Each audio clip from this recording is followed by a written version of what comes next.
I really do not think we should overstate the impact that these strong statements from China and Pakistan could have on Israel and on the war in Gaza for several reasons. First, Pakistan is a country that does not have formal relations with Israel. It certainly does not have any type of leverage over Israel.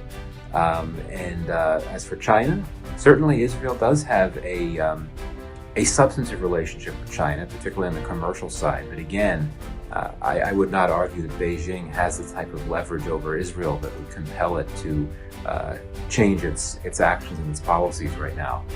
But I think the other reason why we really should not overstate the impact that these Chinese and Pakistani statements could have on Israel and on the war is that this is one of these times when you have a country that has made up its mind to do something, and it simply will not be dissuaded, or it will be very difficult to dissuade it. And that's just because of the scale of what's going on here, in the sense that the way that Israel looks at the current state of affairs, it suffered just over a week ago really the worst attack on its soil ever. As we all know, the number of people that died in Israel on that Saturday, it's the largest number of Jews that have been killed since the Holocaust. Given the legacy of the Holocaust and the trauma that is still very much present for so many in Israel, I think that this is a case where the country has simply decided that it is going to do whatever is necessary to weaken, if not eliminate, Hamas.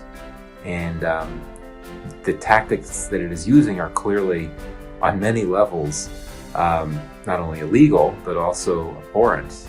It is unfortunate, but I just don't think that the way that Israel is looking at what it wants to do now, it is not in a position to be dissuaded or influenced by any country at all. Certainly not Pakistan, certainly not China. Perhaps in due course, the Americans, who of course, really are Israel's closest ally. And there are already indications that the U.S. has sought to convince Israel to not go as far as Israel might want to go. There are indications that the U.S. has helped get Israel to rethink what it wants to do about movement of Palestinians and so on.